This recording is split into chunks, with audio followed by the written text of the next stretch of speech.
Hi friends, आइए तो आप लोग को आर उजाला क्लासेस में स्वागत है। तो आइए आज हम लोग क्या पढ़ेंगे, स्पेसिफिकेशन पढ़ेंगे। और इससे पिछले वाले लेक्चर में हम लोग पढ़े थे स्पेसिफिकेशन क्या होता है और उसका इम्पोर्टेंस क्या है, क्या मतलब कॉन्ट्रैक्ट में यानी कि हमको किसी भी प्रोजेक्ट में क्या रिक्वायरमेंट है उसके बारे में देखे थे। तो आइए आज हम लोग क्या पढ़ेंगे, आज हम लोग टाइप ऑफ स्पेसिफिकेशन के क्या करेंगे, टाइप ऑफ स्पेसिफिकेशन के बारे में पढ़ेंगे। तो आप लोग को कुछ दिन से वीडियो नहीं मिला था, उसके लिए सॉरी। अब कंटिन्यू वीडियो मिलेगा आप लोग को। तो देखिए हम लोग पढ़ते हैं किसका, जनरल टाइप ऑफ स्पेसिफिकेशन के बारे में। तो देखिए सबसे पहले स्पेसिफिकेशन पांच प्रकार का होता है। तो देखिए जिसमें पांच टाइप में देखते हैं। फर्स्ट टाइप में होता है जनरल स्पेसिफिकेशन या ब्रीफ स्पेसिफिकेशन, दूसरा में होता है डिटेल स्पेसिफिकेशन, तीसरा में होता है स्टैंडर्ड स्पेसिफिकेशन, चौथा में होता है मैन्युफैक्चर स्पेसिफिकेशन और पाँच में होता है कॉन्ट्रैक्ट स्पेसिफिकेशन। अब हम लोग क्या करते हैं कि प्रत्येक के बारे में क्या करेंगे, पढ़ेंगे। तो जिसमें फर्स्ट के बारे में पढ़ते हैं कि जनरल स्पेसिफिकेशन क्या होता है उसके बारे में देखते हैं। तो देखिए general specification give the nature and classes of work material general term to be use in the various part of the work from the foundation to super structure. यानी बोल रहा है कि जो कोई बिल्डिंग है, क्या है, कोई बिल्डिंग है और बिल्डिंग में क्या फाउंडेशन से लेके, कहाँ से लेके, फाउंडेशन से लेके सुपर स्ट्रक्चर तक जितना भी का लगता है मटेरियल लगता है उसके बारे में बताया गया है। किस में बताया गया है, तो जनरल स्पेसिफिकेशन में सबका जानकारी दिया गया है। उसके बाद बोल रहा है कि it gives general idea of whole work और a structure and useful preparing the estimate. क्या बोल रहा है कि ये जो होता है ये होल वर्क, मान के चलिए कोई बड़ा प्रोजेक्ट है आपको, ठीक ना। अब बड़ा प्रोजेक्ट करने के लिए तो सबसे पहले आपको पास एस्टिमेट होना चाहिए ना, कि आपको वो प्रोजेक्ट को बनाने से पहले क्या आएगा, इतना कॉस्ट आएगा, इतना क्वांटिटी का मटेरियल लगेगा, इतना लेबर लगेगा, इतना टाइम लगेगा। ये सब आपको क्या करना रहता है, पता करना रहता है। तो वही बता रहा है ये सब किस में दिया हुआ रहता है। तो ये सब जो डिस्क्रिप्शन दिया हुआ रहता है ये सब किस में दिया रहता है, ये सब दिया हुआ रहता है जनरल स्पेसिफिकेशन में। उसके बाद बोल रहा है कि it is the very short description of different part work specify material proportion quality it is in the average general term. अब देखिए जनरल टर्म में क्या किया गया है कि ये जनरल टर्म में दिया हुआ रहता है, किस में, तो प्रोपोर्शनल उसका किसी भी बार कराना है तो उसमें क्या होगा, किस प्रोपोर्शनल, कितना प्रोपोर्शनल का क्या डालना पड़ेगा, मटेरियल डालना पड़ेगा, उसका मटेरियल कैसा डालना है और किस क्वालिटी का होना चाहिए। तो ये सब के बारे में क्या हुआ रहता है कि दिया हुआ रहता है। किस में दिया हुआ रहता है, जनरल स्पेसिफिकेशन में। अब देखिए सबसे पहले तो आप लोग क्या करें कि नोट बनाइए, ठीक ना। जितना मैं बता रहा हूँ सारा का नोट बनाते चलिए, जिससे कि आपको क्या होगा एग्जाम टाइम में बहुत हेल्पफुल मिलेगा। अगर जो आप एज इट इज़ पॉइंट इस तरह से लिख देते हैं तो आपको फुल मार्क्स देने में कोई नहीं रोकने वाला है। अब देखिए उसके बाद बोल रहा है कि this does not form A part of contract document. यानी कि जनरल स्पेसिफिकेशन जो होता है ये कभी भी किसका, कॉन्ट्रैक्ट डॉक्यूमेंट का पार्ट नहीं होता है। अब देखिए general specification show the following details. अब जनरल स्पेसिफिकेशन में फॉलोइंग डिटेल्स को क्या किया गया है, शो किया गया है। क्या क्या शो किया गया है, तो type and quality of material, यानी कि किस टाइप का क्या होना चाहिए, किस टाइप का मटेरियल होना चाहिए उसके बारे में क्या दिया गया है, इन्फॉर्मेशन दिया गया है। और उसका क्वालिटी किस तरह का होना चाहिए। जैसे मान के चलिए कि मटेरियल में भी होता है ना, एक हो गया मटेरियल में भी होता है कैटेगरी कि जैसे गुड मटेरियल हो गया, ठीक है, वो जिसका क्या होगा, जिसका प्रॉपर्टी हाई होता है उसको गुड बोलते हैं। एक बैड मटेरियल भी होता है और एक क्या होता है, एक मीडियम मटेरियल होता है। मीडियम किसको, जो काम चलाऊ हो गया, जनरल भाषा में हम लोग बोलते हैं काम चलाऊ मटेरियल क्या बोलते हैं, काम चलाऊ मटेरियल को हम लोग क्या बोलते हैं, काम चलाऊ मटेरियल। मीडियम हो गया जो बहुत अच्छा हो गया, गुड हो गया, और जो जरा सा ख़राब हो गया लेकिन फिर भी उसको यूज करते हैं तो उसको क्या बोलते हैं, उसको बैड मटेरियल के नाम से क्या करते हैं, जानते हैं। उसके बाद देखिए क्या बोल रहा है, उसके बाद बोल रहा है कि द जनरल ये हो गया क्वालिटी ऑफ मटेरियल। उसके बाद method of preparing the of item, यानी कि क्या कह रहा है कि किसमें, method of preparation of item, यानी कि आइटम को क्या करने के लिए किस मेथड से बनाया जाता है उसके बारे में इन्फॉर्मेशन मिलता है। Method of measurement of item, यानी कि आइटम को किस तरह से मेजर करते हैं उसके बारे में भी क्या मिलता है, इन्फॉर्मेशन मिलता है। अदर डिटेल्स रिलेटेड आइटम, यानी कि आइटम के जो अदर प्रॉपर्टी होता है उसके बारे में क्या करता है, हमको इन्फॉर्मेशन मिलता है। अब देखिए दूसरका में आते हैं। दूसरका में हम लोग को क्या पढ़ना है, डिटेल स्पेसिफिकेशन के बारे में पढ़ना है। तो देखिए क्या बोलता है, the detail specification describe the item of work in detail accurately and complete in all respect in the relation to the drawing of the work. अब देखिए कोई आपको वर्क को क्या कराना है, कंप्लीट कराना है, तो उसको क्या दिया रहता है, इसमें पूरा डिटेल दिया रहता है। डिटेल यानी कि डिटेल डिस्क्रिप्शन के बारे में बताया रहता है, और सही सही क्या किया जाता है, बताया जाता है। किस में बताया जाता है, डिटेल स्पेसिफिकेशन में बताया जाता है। उसके बाद बोल रहा है कि the detail specification of different item of work are क्या सेपरेटली, यानी कि क्या कर रहा है कि मान के चलिए कि आपको मटेरियल के बारे में बताना है, तो मटेरियल की एक जगह पूरा मटेरियल के बारे में बताएंगे कि हम क्या करते हैं, एग्रीगेट इतना यूज़ करेंगे, सीमेंट इतना यूज़ करेंगे, फिर टोटल कंक्रीट इतना यूज़ करेंगे, इतना देर के लिए क्या करेंगे, क्यूरिंग करेंगे। तो इस तरह से क्या हो रहता है कि सेपरेटली एक प्रकार का क्या रहता है, दिया हुआ रहता है। उसके बाद बोल रहा है कि it is the prepare from work are very helpful execution of work. अब देखिए बोल रहा है कि वेरी हेल्पफुल होता है एक्सक्यूशन ऑफ वर्क में, यानी कि किसी भी प्रोजेक्ट का आपको मान के चलिए कि रोड बना रहे हैं, ठीक है, रोड बना रहे हैं। अब रोड आपको ये दिल्ली है, अब दिल्ली से लेकर आपको अगर जो कहाँ रांची तक बनाना हो, रोड बनाना हो, तो उसके बारे में स्पेसिफिकेशन मिलना चाहिए ना, कि आपको क्या करना है, इतना एम का क्या देना है, कार्ब देना है, क्या देना है, कार्ब देना है। सीमेंट ये मान के चलिए कि अगर RCC फॉर्म बनाते थे सीमेंट, ये सीमेंट का यूज करना है, इतना साइज का, इतना mm का क्या करना है, एग्रीगेट देना है। तो वो सब क्या रहता है कि जनरल एक प्रकार का क्या रहता है, एक स्पेसिफिकेशन दिया रहता है। वो किस में दिया रहता है, डिटेल स्पेसिफिकेशन में दिया रहता है, ठीक ना। मान के चलिए कितना कॉस्ट आने वाला है, तो प्रोजेक्ट स्टार्ट करने से पहले ये सब आपको क्या होना चाहिए, पता होना चाहिए। उसके बाद बोल रहा है कि the detail specification from A important part of contract document. अब देखिए ये कौन डिटेल जो स्पेसिफिकेशन हो गया से किस में, कॉन्ट्रैक्ट डॉक्यूमेंट का क्या है, इम्पोर्टेंट पार्ट है। लेकिन इससे पहले वाला याद करिए, जो जनरल स्पेसिफिकेशन पढ़े थे उसमें क्या था कि वो कॉन्ट्रैक्ट डॉक्यूमेंट का क्या, किसका, कॉन्ट्रैक्ट जो तो कॉन्ट्रैक्ट डॉक्यूमेंट होता है उसका इम्पोर्टेंट पार्ट नहीं था। तो कौन नहीं था, तो ये नहीं था, कौन, ये नहीं था, जनरल स्पेसिफिकेशन नहीं था, लेकिन डिटेल स्पेसिफिकेशन है। अब देखिए उसके बाद क्या बोल रहा है कि the detail specification arranged for a possible in the same order as the work is एक कैरी, यानी क्या करता है, कैरी आउट, यानी कहता है कि डिटेल स्पेसिफिकेशन होता है जो कि अरेंज किया जाता है पॉसिबल जो होना चाहिए, यानी सेम ऑर्डर पर, यानी जहाँ कोई काम करा रहे हैं हम, ठीक है, तो उसमें क्या कहता है कि जहाँ पे भी हमको क्या होना चाहिए, कि जहाँ हमारा साइट पे वर्क चल रहा है वहाँ पे क्या होता है, कोई भी हम क्या करते हैं, वर्क को, कोई भी मटेरियल को मंगा लेते हैं। अब तीसरा में देखिए, तीसरा में हम लोग पढ़ना है स्टैंडर्ड स्पेसिफिकेशन। क्या पढ़ना है, स्टैंडर्ड स्पेसिफिकेशन, इसके बारे में देखते हैं। तो बोल रहा है कि the specification are standard for most of the work by the department, यानी कि जो स्टैंडर्ड स्पेसिफिकेशन होता है वो स्टैंडर्डाइज किया जाता है मोस्ट ऑफ द वर्क के लिए, किसके तरह से, कोई डिपार्टमेंट की तरह से। जैसे रोड बनाना है तो रोड के लिए कौन सा डिपार्टमेंट होता है, PWD होता है ना। अब जैसे मान के चलिए कि कोई नहर का वार करवाना है या जल से रिलेटेड, तो कौन सा, नल जल डिपार्टमेंट होता है ना, जिसको इरिगेशन डिपार्टमेंट बोलते हैं। अब देखिए आता है, बोल रहा है कि standard specification are number and may available in the booklet form. अब देखिए स्टैंडर्ड स्पेसिफिकेशन होता है से बुकलेट के फॉर्म में होता है, ठीक है।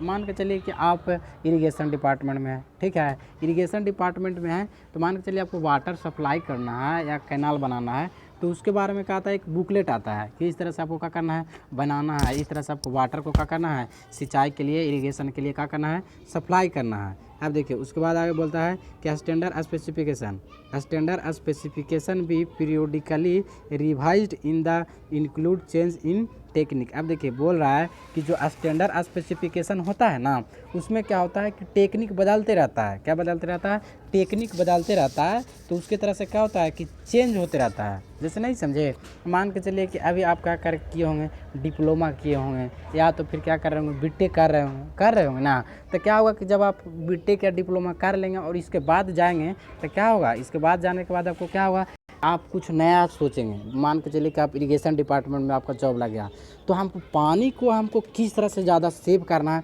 उसके बारे में नया टेक्निक दीजिएगा, तो आपको क्या, आपको नाम से क्या होगा कि एक थ्योरी बन जाएगा ना। तो फिर क्या हो जाता है कि रिवाइज हो जाता है, नहीं पहले इस तरह से कैनाल को डिजाइन हो जाता है, जैसे लेसी थ्योरी, कैनेडी थ्योरी, ये सब दिया है अपना अपना दिया है कि इस तरह से कैनाल को डिजाइन किया जाता है। लेकिन अगर जो आप एक जेई बन गए हैं और दे दिए कि नहीं कैनाल को इस तरह से नहीं, हमको कोई और तरह से डिजाइन करना है, तो फिर आपके नाम पे क्या होगा, एक नियम बन जाता है। तो वही कहा जाता है कि चेंज होते रहता है हमेशा। उसके बाद बोल रहा है कि it is not necessary to write detail specification, यानी कि इसमें ज़रूरत नहीं होता है क्या सभी के बारे में डिटेल लिखना। अब देखिए 4 नंबर में हम लोग देते हैं कौन, मैन्युफैक्चर स्पेसिफिकेशन। मैन्युफैक्चर स्पेसिफिकेशन क्या होता है उसके बारे में देखते हैं। वो बोल रहा है कि this are specification of product manufacturing like the strength, thickness, length and breadth. अब देखिए मान के चलिए कि आपको क्या करना है, कोई भी मैन्युफैक्चर करना है प्रोडक्ट को, जैसे मान लीजिए सरिया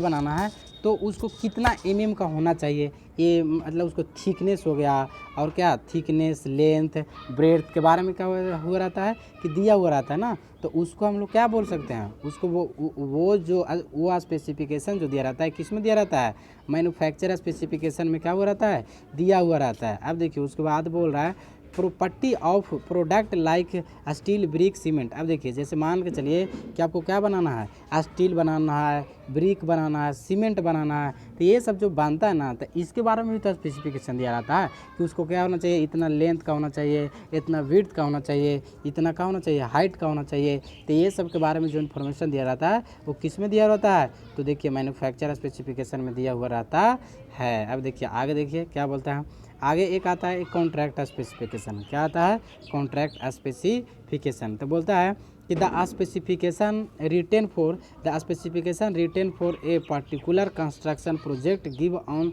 contract to company the details drawing are called contract specification. बोल रहा है कि जो स्पेसिफिकेशन जो होता है से किसी एक पर्टिकुलर प्रोजेक्ट के लिए क्या हो रहता है, ये दिया हो रहता है। किसी कंपनी को अगर जो हम दे देते हैं किसी प्रोजेक्ट कराने के लिए, तो उसके लिए क्या करते हैं, एक प्रकार का कॉन्ट्रैक्ट करते हैं कि हम आपको क्या देंगे, इतना दिन का टाइम देते हैं आपको, हमको क्या करना है, वर्क करा के देना है।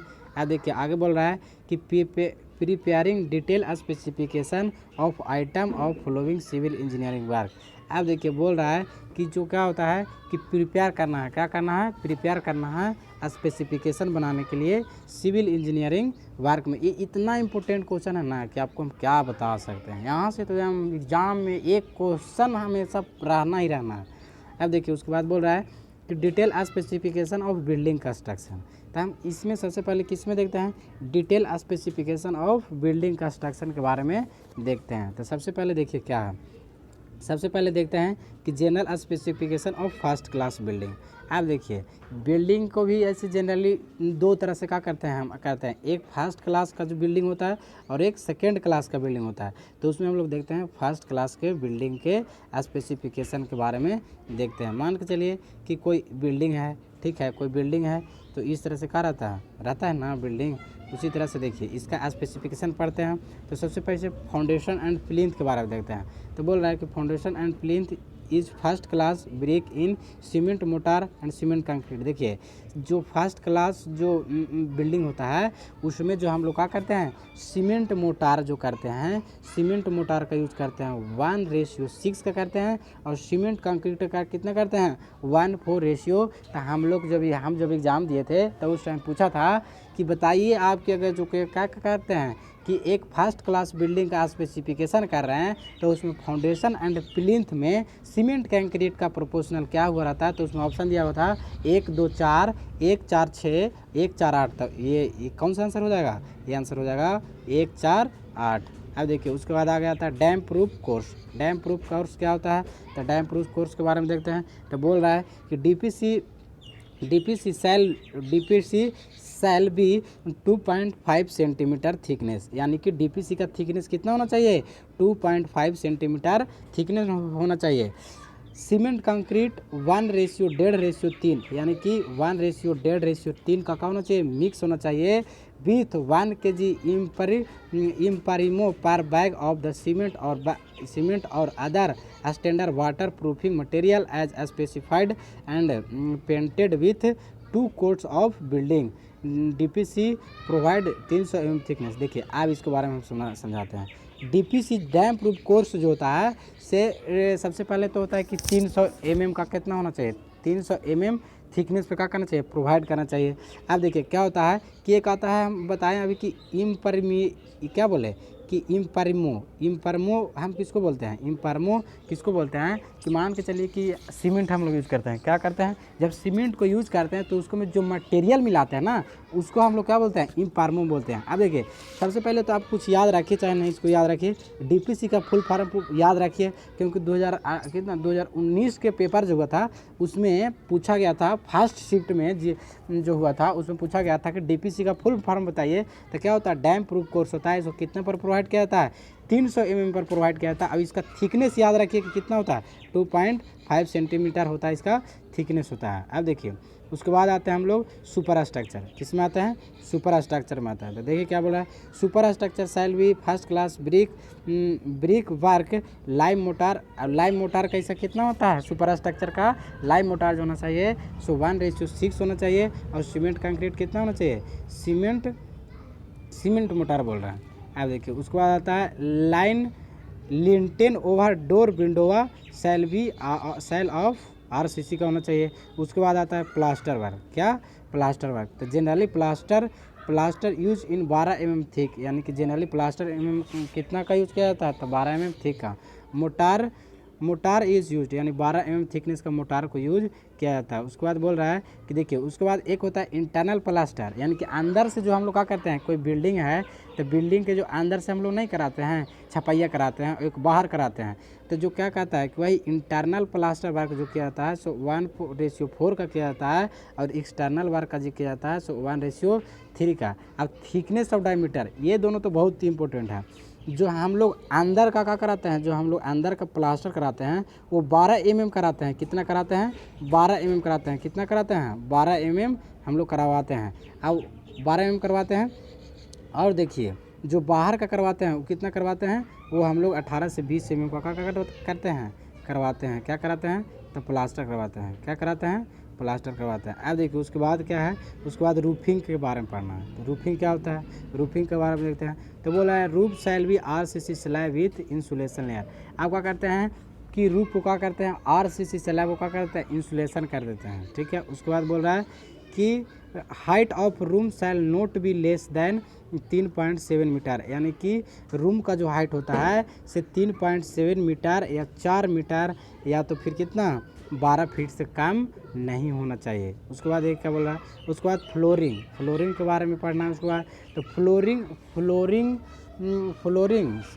Floors of bedroom shall be coloured polished 2.5 centimetre cement concrete over the 7.5 centimetre और लाइम मोटार पॉलिश्ड, इतना सा क्या था, पॉलिश किया जाता है।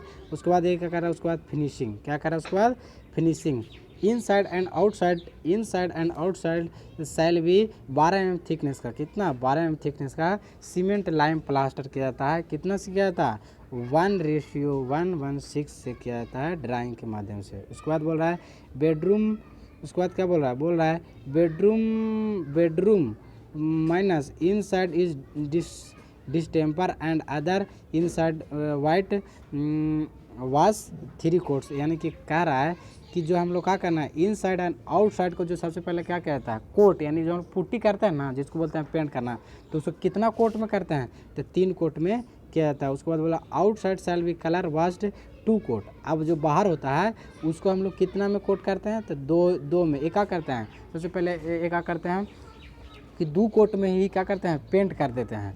अब देखिए तो वही बोल रहा है कोट ओवर 1 वाइट वाश, एक क्या करते हैं, एक वाइट वाश करते हैं, फिर क्या करते हैं एक पुट्टी कर देते हैं, पुट्टी और वाइट वाश करते हैं। उसके बाद बोला डोर एंड विंडोवा का, तो बोल रहा है कि चौकट shall be seasonal teak wood, यानी चौकट किसका बनाते हैं, सीजनल टीक वुड का। Shuttering shall be teak wood, shuttering किसका बनता है, तो टीक वुड का बनता है। All fitting shall be brass, अब क्या करते हैं, ब्रश कर देते हैं सभी का।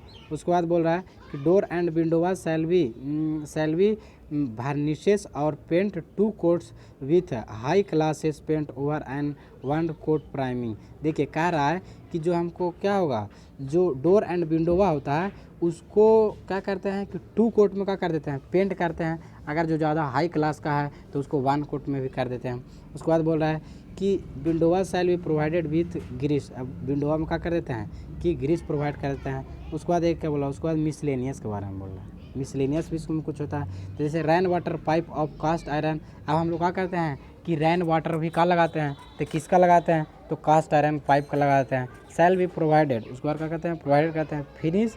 फिनिश पेंट, उसके बाद क्या करते हैं, पेंट करते हैं। Building shall be provided with the first class sanitary water and fitting and electrician installation. उसके बाद क्या करते हैं कि हम लोग क्या करते हैं कि बिल्डिंग को उसके बाद इलेक्ट्रिशियन वगैरह का काम कराते हैं ना, और फिर वाटर सप्लाई के लिए लगाते हैं। तो वही क्या बोल रहा है, लगाने के लिए और पानी निकालने के लिए वही सैनिटरी सिस्टम के बारे में बोल रहा है। अब देखिए general specification of 2 and class building, जो इससे पहले हम लोग पढ़े वो फर्स्ट क्लास के बिल्डिंग के बारे में देखे, और इसमें किस में देखते हैं, तो इसमें देखते हैं सेकेंड क्लास बिल्डिंग के बारे में। तो इसमें देखिए किस तरह से क्या डिफरेंट है उसमें इसमें। तो सबसे पहले देखते हैं ये हमारा क्या हुआ, इस तरह से बिल्डिंग का आप लोग क्या बना दीजिएगा, डायग्राम बना दीजिएगा, और उसके बाद नीचे लिख दीजिएगा। तो फर्स्ट में क्या आता है, फाउंडेशन एंड प्लिंथ, तो बताएं अभी। तो बोल रहा है The brick work in foundation and plinth shall be first class brick in cement with lime mortar over cement of lime concrete। यानी कि जो हम क्या करते हैं, जो प्रपोर्शन क्या रखते हैं फर्स्ट क्लास में रखते हैं, उससे थोड़ा सा क्या कर लेते हैं, ज़्यादा रख लेते हैं, किस में, सेकेंड क्लास में। उसके बाद बोला DPC dam proof course DPC shall be can 2 centimetre thickness, और उसमें कितना दे रहते हैं फर्स्ट क्लास में 2.5 सेंटीमीटर दे रहता है, इसमें कितना देंगे 2 सेंटीमीटर देंगे। उसके बाद बोल रहा है कि 1:2 mortar mix with added 50 kg cement used in 1 kg of impermo material and other water proofing material. देखिए क्या बोल रहा है कि इसमें कितना 50 kg का एक बैग होता है, उसको में इम्प्रो क्या करते हैं, इसमें भी क्या करते हैं, मिला देते हैं। कितना मिलाते हैं, तो 1 kg, यानी कि एक बोड़ा एक बैग में कितना मिलाते हैं, ये इम्प्रोमो 1 kg मिला देते हैं। अब देखिए सुपर स्ट्रक्चर, उसके बाद क्या आ जाता है, सुपर स्ट्रक्चर आ जाता है। तो super structure shall be of second class brick in किसका, मड मोटार, यानी कि इसमें कौन सा मड मोटार का क्या करते हैं, सुपर स्ट्रक्चर में ब्रिक वर्क में काम करते हैं। उसके बाद बोल रहा है कि super structure shall be second class brick in lime mortar cement sand mortar are used. इसमें क्या करते हैं, सेकेंड क्लास में क्या करते हैं, सीमेंट सैंड मोटार का यूज करते हैं, किसमें, लाइम मोटार में। ठीक है। उसके बाद बोल रहा है प्रोपोर्शनल ऑफ सीमेंट मोटार 1:6 1:8, यानी कि प्रोपोर्शनल ऑफ सीमेंट मोटार कितना होता है 1:6 और 1:8। अब देखो lintel over door and window sill be reinforced brick work. उसके बाद क्या बोल रहा है, lintel over door and window कितना होता है, ब्रिक वर्क होता है इस तरह से। उसके बाद आता है रूफिंग, आता है रूफिंग देते हैं, roofing shall be reinforced brick work. Roofing का क्या करते हैं, रेनफोर्स्ड ब्रिक वर्क करते हैं। अब देखिए एक आता है, उसके बाद आता है ओवर बरामदा रूफ में भी एसी सीट और इलाहाबाद टाइल्स नंबर ऑफ कोरिगेटेड 7। अब देखिए क्या करते हैं कि इसमें बरामदा में जो करते हैं क्या करते हैं, एसी सीट लगा देते हैं या इलाहाबाद टाइल्स लगवा देते हैं हम लोग बरामदा वगैरह में बैठने के लिए। और नंबर ऑफ कोरिगेटेड कितना होता है 7 होता है। ये सब पॉइंट वाला का आप लोग ली दिया तो नंबर ज़्यादा मिलेगा। अब देखिए उसके बाद आता है एक फ्लोरिंग, क्या आता है, फ्लोरिंग आता है। तो फ्लोरिंग क्या बोल रहा है, floor shall be 2.5 centimetre cement concrete over 7.5 centimetre lime motor. यानी क्या करते हैं कि 7.5 सेंटीमीटर ऊपर क्या करते हैं, लाइम मोटार के बाद क्या करते हैं, सीमेंट कंक्रीट हम लगा दिया जाता है। उसके बाद बोल रहा है कि बरामदा floor shall be brick tiles और स्टोन आर यूज। यानी कि बरामदा में क्या क्या यूज़ करते हैं, फ्लोर में के लिए तो हम लोग टाइल्स यूज़ करते हैं और फिर क्या करते हैं, स्टोन यूज़ करते हैं। उसके बाद बोल रहा है फिनिशिंग बोल रहा है कि inside and outside wall shall be 12 mm thickness thick plus और प्लास्टर। उसके बाद क्या करते हैं 12 mm थिकनेस का इन साइड एंड आउट साइड दोनों का करते हैं प्लास्टर करा देते हैं, जो कि इनर प्लास्टर कराते हैं 1:4 या तो फिर 1:6 से, और आउटर प्लास्टर कितने करते हैं 1:3 मोटर आर यूज करते हैं। उसके बाद बोल रहा है कि द इनर साइड वाल shall be plaster with lime and cement motor, यानी कि इनर साइड का कितना करते हैं लाइम और सीमेंट मोटार कर देते हैं। उसके बाद बोल रहा है कि आउटसाइड वाल shall be plaster with lime और सीमेंट मोटार, क्या करते हैं लाइम और सीमेंट मोटार को किया जाता है। उसके बाद बोल रहा है कि inside shall be whitewash 3 coat and outside colour wash 2 coats over 1 coat whitewash. अब देखिए कह रहा है कि inside shall be whitewash का जो कोट किया जाता है तो कितना वाइट वाश का 3 कोट करेंगे, आउटसाइड कलर वाश आउटसाइड यानी बाहर वाला कितना करते हैं 2 कोट करते हैं, वाइट वाश करने के लिए कितना 3 कोट, और क्या करने के लिए आउटसाइड का जो वो कलर करने के लिए कितना 2 कोट करते हैं, ओवर 1 कोट वाइट वाश, और एक वो वाइट वाश को करने के बाद करते हैं। अब देखिए 1 कोट वाइट वॉशिंग में कितना लगता है 1 कोट और वाइट वॉशिंग में 15 kg लगता है, और 2 कोट वाइट वॉशिंग में कितना लगता है 10 kg यूज किया जाता है। जो भी मटेरियल यूज करते हैं चूना पत्थर या और कुछ तो इतना लगता है। डोर और उसके बाद क्या पढ़ना डोर एंड विंडोवा के बारे में देखते हैं। तो बोल रहा है door and windows frame shall be seasonal wood and shutter of 4.5 centimetre thick sessional और यूज सीजन और इस तरह का कहते हैं यूज किया जाता है। उसके बाद बोल रहा है door and windows shall be painted with 2 coat panel and shutter door और यूज। उसके बाद क्या करते हैं कि हम लोग क्या करते हैं पेंट कर देते हैं, तो वही बोल रहा है। उसके बाद बोल रहा है मिसलेनियस में क्या आ जाएगा, तो जैसे रेन वाटर पाइप हम लोग लगाते हैं, क्या करते हैं घर से वाटर निकलने के लिए रेन पाइप का लगाया था पाइप लगाया जाता है। स्मॉल भी कोट आयरन कास्ट आयरन किसका शैल भी यानी कास्ट आयरन का लगाया जाता है। इलेक्ट्रिफिकेशन यानी कि बिजली वगैरह काम कराते हैं। सैनिटरी यानी कि घर से बाहर वाटर को निकालने के लिए क्या किया जाता है जो पाइप लगाया तो उसको सैनिटरी सिस्टम बोलते हैं। वाटर फिटिंग वाटर का करते हैं नल वगैरह लगाते हैं, वाटर फिटिंग का काम कराते हैं। Can be provided as per requirement यानी रिक्वायरमेंट जिस तरह से होता है उस तरह से। अब देखिए इसके बाद आता है legal aspect of specification. Legal aspect of specification क्या होता है, तो बोल रहा है कि without specification tender document are incomplete and invalid. अब देखिए एक होता है एक क्या होता है एक लीगल एस्पेक्ट ऑफ स्पेसिफिकेशन होता है, वो बोल रहा है कि विथआउट स्पेसिफिकेशन एंड इनकम्प्लीट जो डॉक्यूमेंट होता है टेंडर डॉक्यूमेंट होता है, मान के चलिए कि कोई टेंडर डॉक्यूमेंट बनाए, अब हम उसको में क्या किए कि स्पेसिफिकेशन के बारे में नहीं बताएं, तो वो क्या होगा वो इनकम्प्लीट हो गया और इनवैलिड हो गया, तो वो हमारा क्या कहलाएगा वो हमारा कहलाएगा लीगल एस्पेक्ट ऑफ स्पेसिफिकेशन। उसके बाद बोल रहा है specification also service as the fulfil legal document, यानी लीगल डॉक्यूमेंट को क्या करना चाहिए फुलफिल करना चाहिए। उसके बाद बोल रहा है कि the specification carry more legal strength than drawing, यानी क्या करना चाहिए कि बोल रहा है कि the specification carry more legal strength than drawing, यानी कि ड्राइंग क्या होना चाहिए सही होना चाहिए इसमें। उसके बाद बोल रहा है इट हैज़ लीगल स्टेटस, इसका लीगल स्टेटस होना चाहिए। उसके बाद बोल रहा है it has more legal strength than drawing, यानी कि ड्राइंग का क्या होना चाहिए जो ड्राइंग दिया हुआ रहता है उसका स्ट्रेंथ अच्छा खासा होना चाहिए। उसके बाद बोल रहा है कि it has direct relation to the cost, और इसका किससे डायरेक्ट रिलेशन होता है तो कॉस्ट से होता है। उसके बाद बोल रहा है each page of the specification both the parties owner and contractor should be sign. आप देखिए मान के चलिए कि कोई आपको वर्क कराना है, तक वर्क कराने के लिए सबसे पहले क्या कहता है कि उसमें क्या ऑनर जो वर्क करवा रहा है और कॉन्ट्रैक्ट जो लेता है वो दोनों का क्या होना चाहिए सिग्नेचर होना चाहिए। क्या होना चाहिए सिग्नेचर होना चाहिए। उसके बाद देखिए उसके बाद क्या बोल रहा है तो यहाँ क्या हो गया हम लोग इसमें क्या कर दिए स्पेसिफिकेशन ख़त्म कर दिए और स्पेसिफिकेशन क्या कर दिए ख़त्म कर दिए। तो इसी तरह से का हमारे वीडियो को देखने के लिए थैंक यू, और लाइक करें सब्सक्राइब करें दोस्तों में ज़रूर शेयर करें, अपने दोस्तों को ज़रूर बताएं। आपको सिलेबस क्या किया जाएगा पूरा कंप्लीट करा दिया जाएगा। अगर ये सब्जेक्ट कंप्लीट करा के कौन सा मैनेजमेंट स्टार्ट करेंगे, तो इसी तरह से हमारे चैनल को लाइक सब्सक्राइब करिए। थैंक यू धन्यवाद।